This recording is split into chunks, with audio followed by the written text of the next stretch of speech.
Hi everybody, I'm Emily, and welcome to the third and final session of The Show Must Go On, where we create a musical together. Now, we've spent time warming up our voices and our bodies, we've created characters and settings, and now we are going to learn about how to create a script.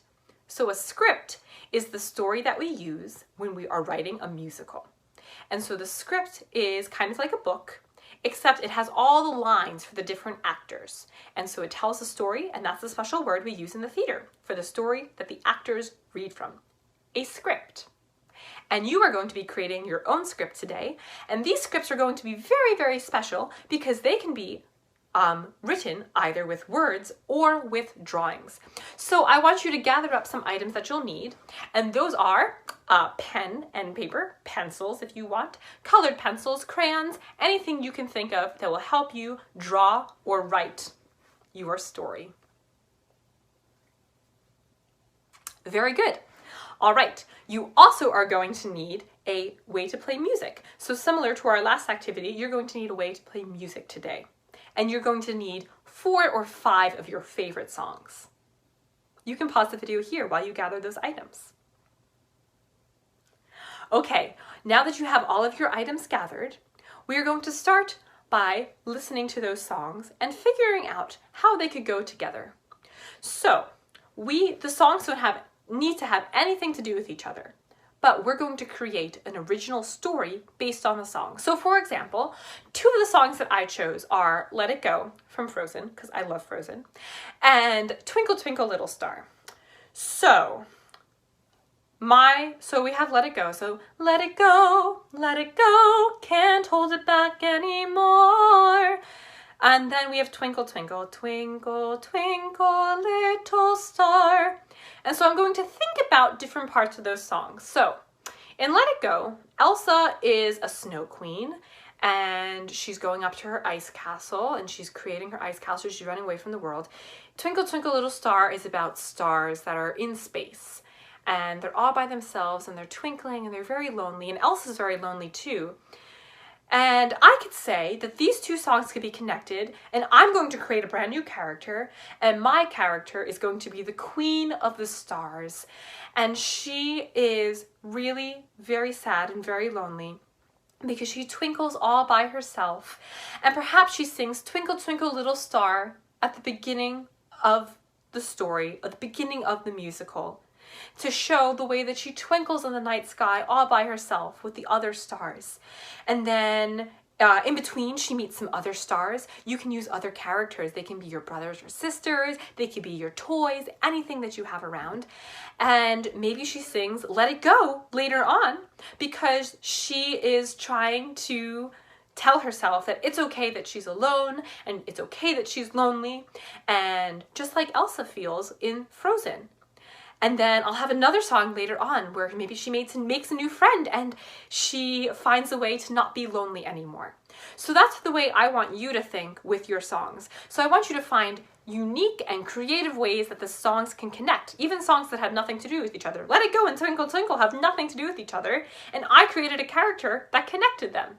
So think about the songs that you've chosen and figure out ways to connect those songs with your own original story. And I want you to write down that story or draw pictures of that story so you can remember what you imagined and what you came up with. You can pause the video here for some time to think about the songs that you have and the story that you're going to create with them.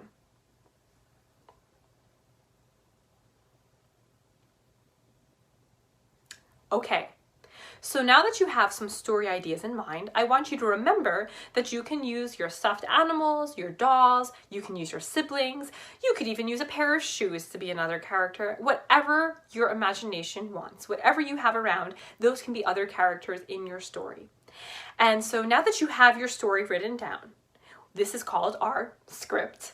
We are going to practice this story over and over again so you have it memorized, you have it in your mind, and so you can perform it for somebody else. And when we perform a musical on stage, we perform it on stage. So what is a stage? A stage is the part of the room where the performers stand. So sometimes the performers are standing on a platform that's a little bit higher, so everyone who's watching the show can see them. Sometimes it's just flat on the ground, that happens too, and the audience is sitting just in chairs on the other side.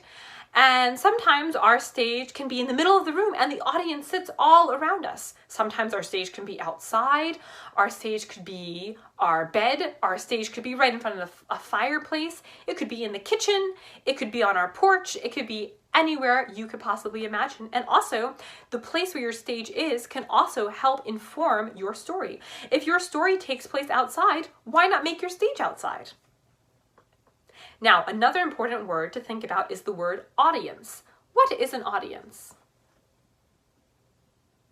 Yeah, an audience are the people that are sitting and watching your show. And so to be a good audience member, you need to be quiet, you need to listen, and what do you do when you enjoy something? Yay, you applaud when you see something that you enjoy. And is it okay to cry if something that you see makes you sad? Yeah, absolutely. You can cry if something that you see on stage makes you sad. And sometimes you'll see something a little scary. It's okay to get scared too when you see something on stage. The only thing that you shouldn't do as an audience member is be really noisy, because that's really distracting to the actors on stage. But in this case, you're going to be the actor, so you can tell your audience all about the things they need to do to be a good audience member to you while you perform your show for them. Now, there's a few more things we need to talk about on stage. So when you are rehearsing is the fancy word we use in the theater for practicing, when you are rehearsing your show, you are going to need a few words because you are the performer, but you also are the director. So the director is the person who tells everyone on stage which way to go, where you want them to go, and how you want them to act. So you have written the show, you are the writer of the show, you're the playwright, and you are the director. You are telling everyone where to go on stage, how you want them to act, and you are a performer. So you are doing so many different parts. You are playing so many different roles already in this show. So for the director, if you want somebody to come closer to the audience, we call that downstage. So if you want your performer to go closer to the audience, say, hey, can you please walk downstage for me? And that means they will walk closer to the audience. If you want them to go further away from the audience, you will say, please go upstage. And so they'll go backwards and they'll go upstage, further away from the audience. And the reason why we call close to the audience downstage and far away from the audience upstage is because some theaters have the stage like this, where it's a ramp and it's higher up here and lower down here. So up is up high towards the back of the stage, and down is down low at the bottom of the ramp towards the bottom of the stage. Not all stages are like this, but we do call it like this even today, even if the stage isn't slanted. The other thing is that if you want your actor to go to the right or to the left, and so if the way that we describe this is based on the actor's right and left. So if you want the actor to go to the right, you say, please go stage right, which is to the right-hand side of the actor. If you want them to go to the left, you say, please go stage left, which is to the left-hand side of the actor. So now let's practice. So I am the audience, and I want you to come down stage, so closer to me. Great. Now I want you to go upstage, so that's further away from me. Now I want you to go stage right, so that is your right. Go to your right. Now I want you to go stage left. That is your left. And lastly, I want you to go center stage. So center stage is just the middle of whatever you're using as your stage. You go center stage. Very good. And I want you to take a bow because it's very important to bow at the end of our show. And so the way we bow is we just go like this. And we give a beautiful smile when we stand up again. So I wish you the very best of luck as you practice, as you rehearse your show. And I want you to make sure you have a beautiful big smile when you take your bow at the end of the show.